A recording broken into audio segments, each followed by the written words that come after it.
Grab your big book, your pen, your highlighter, and notepad and get ready to hear and apply some of the solution from the Big Book of Alcoholics Anonymous through the experience, strength, and hope of Nikki M. To have a question addressed in a future episode of Noodle It Out with Nikki, please send an email to noodlewithnikki@gmail.com, and Nikki is spelled with 2 Ks. To get a more interactive experience with Nikki as she noodles out life and recovery questions using the Big Book of Alcoholics Anonymous, you can get a link to her weekly Noodle It Out with Nikki meeting held live on Zoom every Monday morning at 9 o'clock Eastern Time. The information to that meeting is in the show notes of this podcast.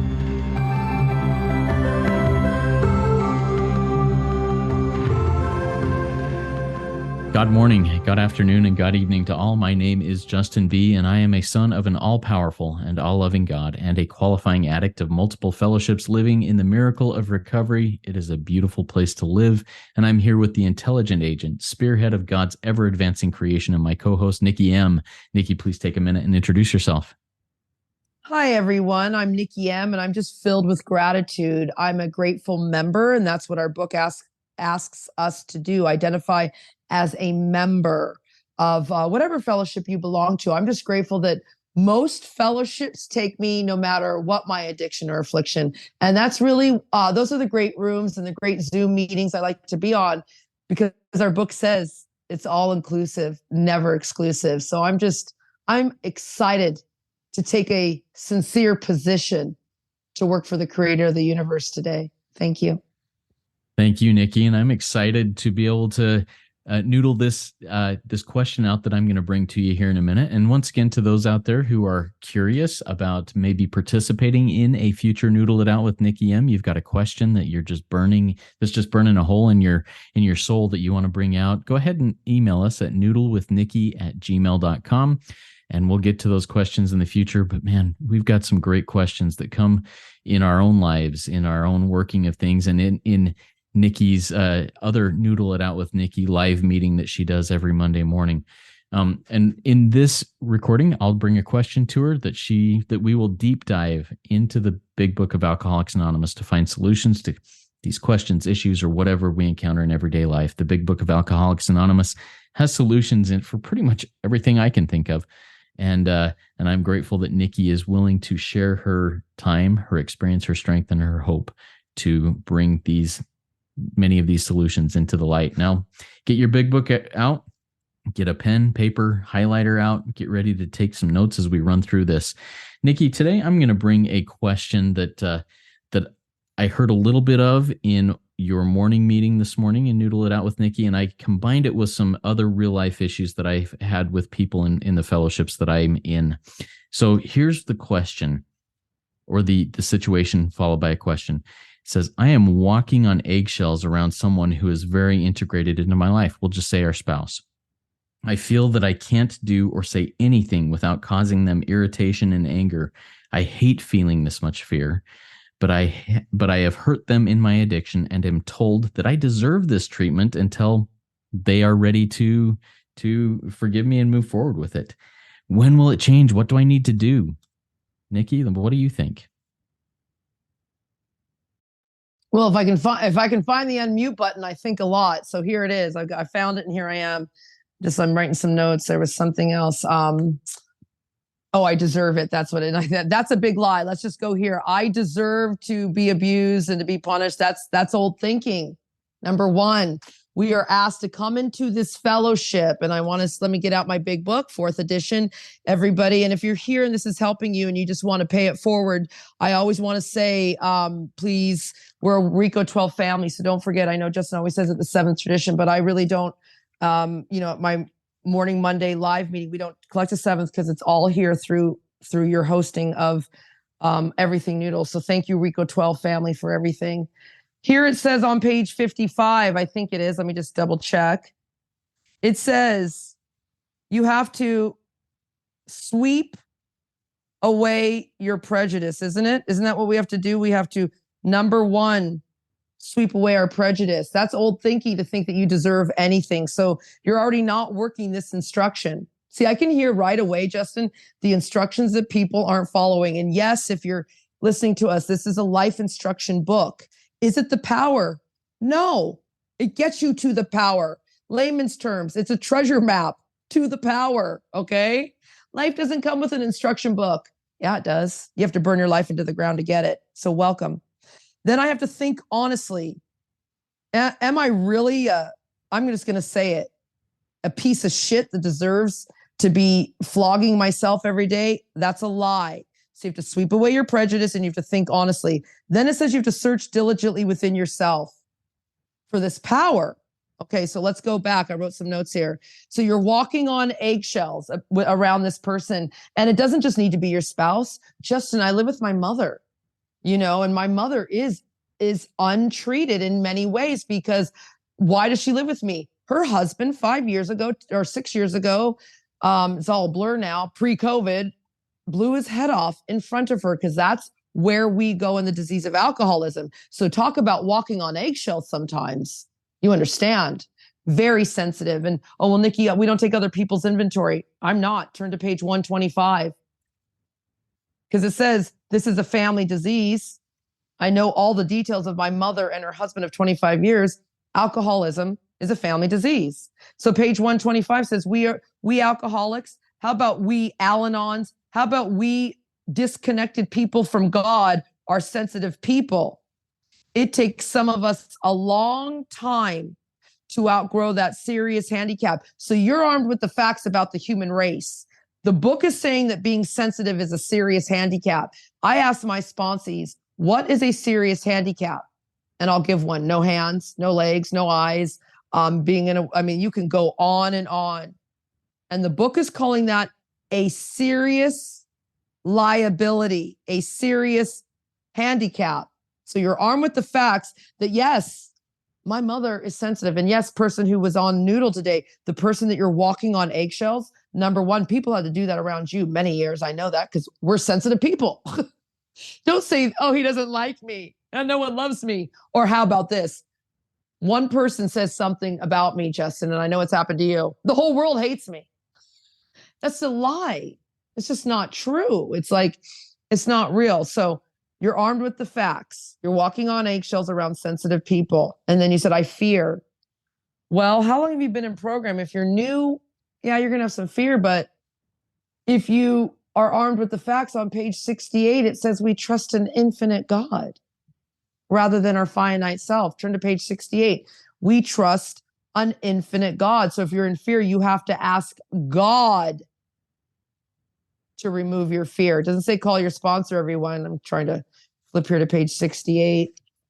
Right there, it says, instead of what, Nikki? Instead of getting into fear, instead of getting all sensitive like the sensitive person you're dealing with, instead of going into self-pity and getting all weird, instead of being driven by 400 forms of madness, self-pity, self-seeking, what's the other one? Self-delusion, all that good stuff in this book that they describe on page 62. Instead of doing all of that or retaliating, instead of doing any of that, you let him, capital H, the power, the creator of the universe, the spirit, demonstrate through you what this power can do. And then it says, you ask God, you ask the power, you ask humility, you ask the spiritual principles of being loving and tolerant. See, if I ask humility to remove my fear and direct my attention, if I ask the obsession of gratitude, Nikki, why are you getting all weird? You have a human who's talking to you. Remember the days when no one would talk to you because you were in the corner? Within what do you have? You're in the fridge, in the casino, in the crack alley, in a married man's bed. Where are you at? So you don't do that anymore. So you're here and you ask God to direct your attention on what this power, on what these spiritual principles would have you be. And number one, it's to be honest and responsible. What other people do, say, act, it's not my business. See, I tapped a source of power, page 163. Everyone forgets you tap power. You do not tap a little mediocre stream of trickleness with nothing. I don't even know how to describe it. You tap power here. So what do you do when this happens? Because I don't deserve this. Well, my friend whose daughter was taken, and I won't go into the details because she's no longer on this planet, didn't deserve that either. But what do we do when trouble comes? Page 133. Page 133 says, but if trouble comes and you feel you do deserve this because you don't, it says you're to avoid the deliberate manufacturing of misery. You're not allowed to do these things. You are to avoid the deliberate manufacturing of misery by thinking your old thoughts that you deserve this because we're an awful person. We're all children of God and we all deserve to be here. When you complain about you or me, you complain about God's handiwork, says page 417, and you're saying you know better than God. You don't. So back to page 133 where it says, when trouble comes, like you're around sensitive people and you have to walk on eggshells, you're to cheerfully, thank you, God. Thank you, God. It's an opportunity for me to demonstrate your omnipotence. It's an opportunity for me to practice the principles. And everyone knows I role play. I love to do Joyce M, my friend. And she says, well, without the test, you don't have the testimony. I think that's how she says it. She's from Missouri. And she says, without the test, I won't have the testimony. So without the opportunity to demonstrate God's omnipotence by someone eating at my soul with their sensitivity, how the hell am I going to practice loving the unlovable? How the hell am I going to practice not being so sensitive and going, hey, I'm a child of God. I tap power. I can stand tall. And whatever you say, do, be, act is not true.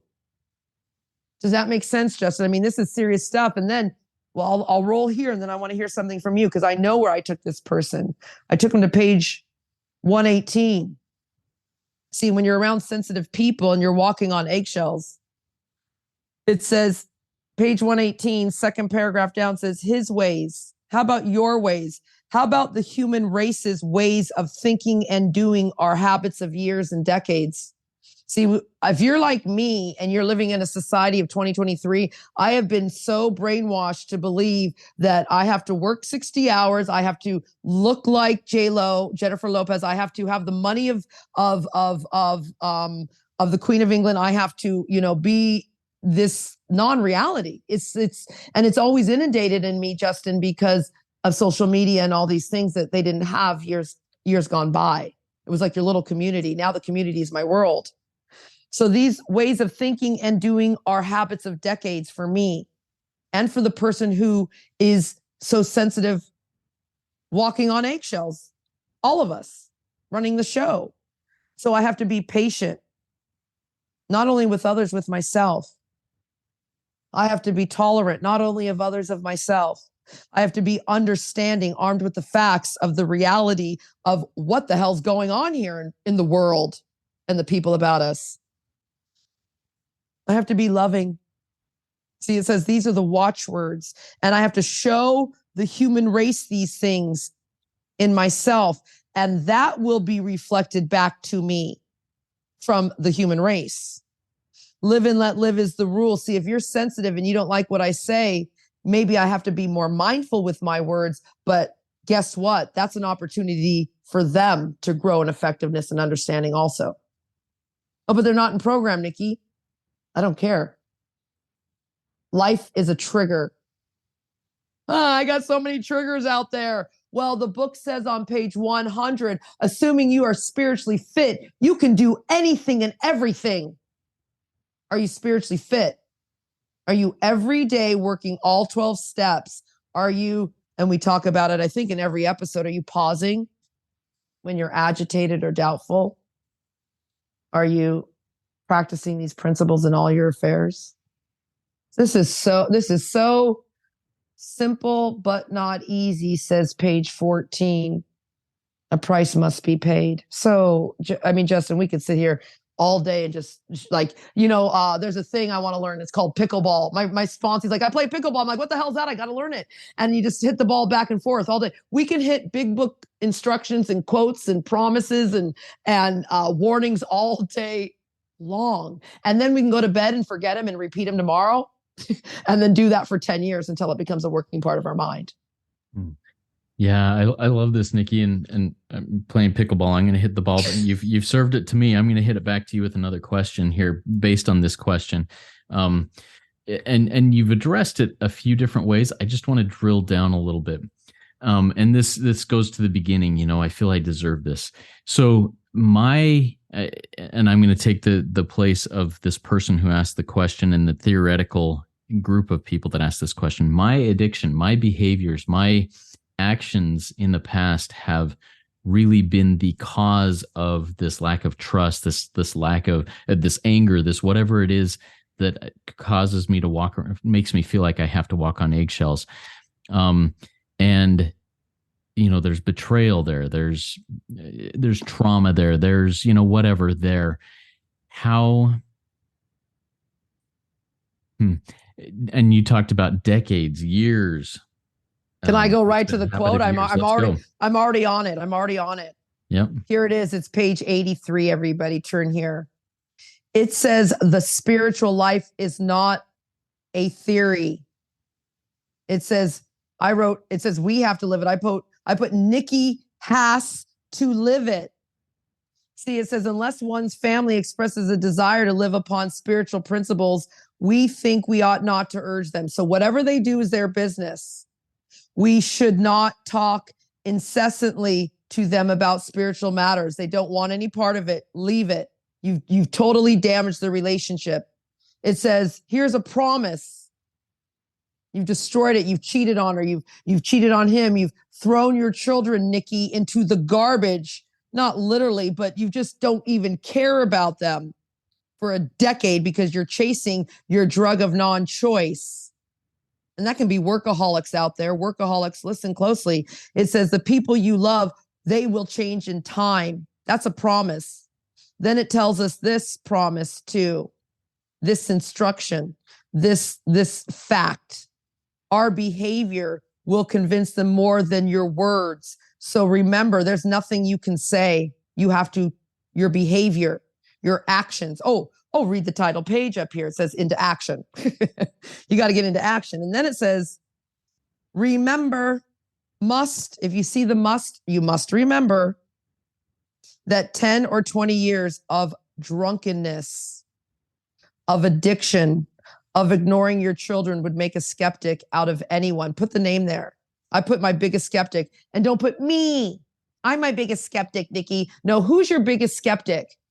Because if you were abusing and using your partners and your people and the human race for years, and you think this is going to be done in 6 months, the book says further down, it's going to, or on the next page, 84, it should continue for your lifetime. So your promise is, I'm no good. You don't understand what I did to my family, Nikki. Oh, I do. And it says they will change in time because your behavior will convince them more. See, I think it was on the last podcast, we talked about a radical guy named Abraham. Okay. He loved God more than anything, but he didn't have any children. And then God looked at him and said, you're going to have more children than all the stars in the sky. And he didn't believe. See, you don't believe your book. You have to stay here and toe the line. What is toe the line? Page. Oh, let's go here. Page. It's in the stories. Oh, this is exciting. I never go here on the Noodle podcast. Let's go. 275 says AA. How about this lifestyle? Any anonymous room is not a plan for recovery that can be finished and done with. People in the back. It's a way of life. And the challenge contained in its principles is enough to keep any human being striving. We must strive for as long as we live. My line out says forever. That's me, Nikki M and Justin B, cannot outgrow this plan. This is serious stuff. It's a way of life. See, as arrested addicts, see, we're not acting out anymore. We're not in our addiction. It says we must have a program for living. We want to live here. We're no longer the walking dead. That allows for limitless. You can't, this is so mind blowing. If you are limiting yourself to just like little mediocre recovery, I feel bad for you because it says limitless expansion. Keeping one foot in front of the other. Remember, we just got out of into action. We read that, into action. We got to be into action. Keeping one foot in front of the other is essential. You must have it for maintaining your arrestment, your stopped behavior that is killing yourself and others. And then it says right here, others. Those are the normies. Those are the type 1, type 2s who can take it or leave it. They can idle. That's my sister. They can idle in a retrogressive groove, meaning they can go better, bad day, good day, without too much danger. But retrogression, which is the process of returning to an earlier state, typically a worse one, it spells death for us. And I'm almost here. I'm almost finished, Justin. It says, however, this isn't as rough as it sounds, as we do. Nikki and Justin do become grateful. Line out the obsession of gratitude for the necessity that makes us toe the line. What does toe the line mean? And it means I accept the authority, which is God. I accept the principles, the spiritual principles of this program and the policies of a particular group. And that's my big book and the group that everyone seeking God is welcome here that suffers this disease of alcoholism. So if I toe that line, oh my God, let's just cuddle with each other, Justin, in cyberspace. We find that we are compensated. I mean, if I was in a mood to cry, tears would run down my face because I have been compensated for a consistent, I never get a day off, effort. I just have to show up, perform this work well, not perfect. Countless dividends I receive. My line out, the rewards are priceless. Like that commercial, that Visa commercial, priceless. I don't even want to go there. I mean, recently I talked about, I think the podcast we recorded on Friday about entering the spirit world. Yeah, my house is paid off. Yes, I got a plane ticket. I can't remember the last time I cried like a baby wanting to die. I cannot remember the last time I cried in pain, fetal pain, where I'm dying and wanting to murder somebody. I don't remember my last bad day, Justin. I remember, there was a moment the other day when someone was talking about me and, I get like, yeah, don't you talk about me, my reputation, my security, my self-esteem, my relation. No, that lasted a moment because I'm in the middle of a situation in a lifestyle with all you people just loving on me because I toe the line. Thank you, Nikki. That I love how you took that to that paragraph on 275. I've got that highlighted and underlined with a couple of lines out, but it's only that first sentence or two that I had underlined and highlighted. And you took that whole paragraph and just brought it all together. I think that was so important for me to recognize that, there's hope. There's hope in this process, because sometimes it seems like years, 10 or 20 years of acting out of addiction, of alcoholism would make a skeptic out of anybody. And I need to recognize that and just toe the line and continue walking this path. What did it say? Step by step in here. Keeping one foot in front of the other is essential for maintaining our arrestment, and maintaining our growth is where I'm going to take that. So beautiful. Thank you so much, Nikki. Any other thoughts on this question, or any other, just something that's kind of swimming in your mind right now that you'd like to get out there before we kind of close this down today? Well, there's a speaker out there, Peter M. He's from the East Coast, great guy. I've listened to his speaker tapes way before Zoom and years gone by. And he just says, chop wood and carry water. That's what this is about.